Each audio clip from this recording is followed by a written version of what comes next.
We're just now beginning to understand how quickly drastic climate change takes place. We can see first occurrence of the climate change that took place over just a few hundred years take the Sahara Desert in Northern Africa. The Sahara was very different 6,000 years ago. I mean, you wouldn't call it tropical paradise or anything.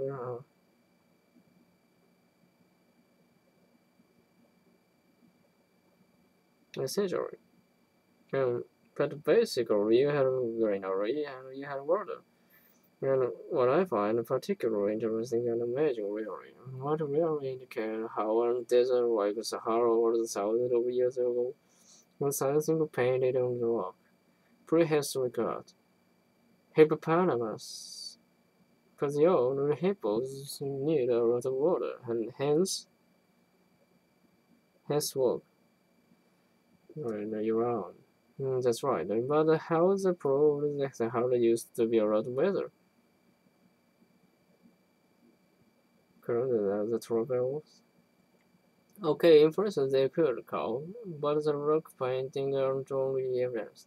Beneath the Sahara are huge aquifers, basically a sea of fresh water. The process of million years old filtered through rock layers. And then there is the fossilized pollen from low shrubs and the grasses that grow in the Sahara. In France, these plants still grow, but planted right away in more vegetated areas. Anyway, as this produces pollen along with the aquifer and the rock painting, these three things are all evidence that the Sahara was as much greener than it is today, that there were hippos and probably elephants and giraffes and so on. So what happened? How did it happen?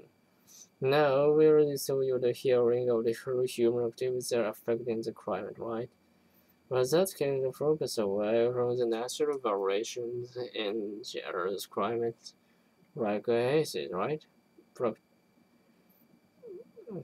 30 years ago now, as far as the Sahara goes, there is some recent literature that point to the migration of the monsoon in that area.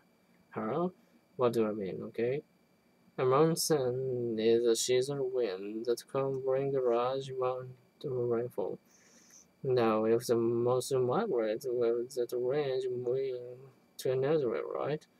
So what causes the monsoon to migrate? Well, the answer is the dynamics of Earth's motion, the same thing that causes burning masses. The Earth is not always the same distance from the sun, and it's not always tilting towards the sun at the same hour. There is slight variation in these two parameters, and the effect can be pretty abrupt. Can cause the climate change in just a few hundred years. That's abrupt. Yes, the current changes as every year. This one is pretty abrupt. So these changes in the planet's motion, they call it the climate change, but it was also compounded. But this Sahara experience was a sort of runaway drying effect. As I said, monsoon migrated south, so there was less rain in Sahara. There, and started to get drier, which in turn caused a huge decrease in the optimization because vegetation doesn't grow as well in the dry soil, right? And then vegetation means the soil can hold water as well. The soil loses its ability to retain water when it does rain. So then you have less moisture to have cloud, nothing to evaporate for cloud formation. And this cycle continues. Less rain, drier soil, less vegetation, fewer clouds, less rain, etc., etc. But what about the people who wear the rock paintings? Who no one really knows, but there might be a connection to ancient Egypt. In the same time that the Sahara was becoming a desert 4,000 years ago. Egypt really began to flourish out in the Nile River Valley, and that's not far away. So it's only logical to hypothesize that a lot of these people migrated to the Nile Valley when they realized that this is more than a temporary drought.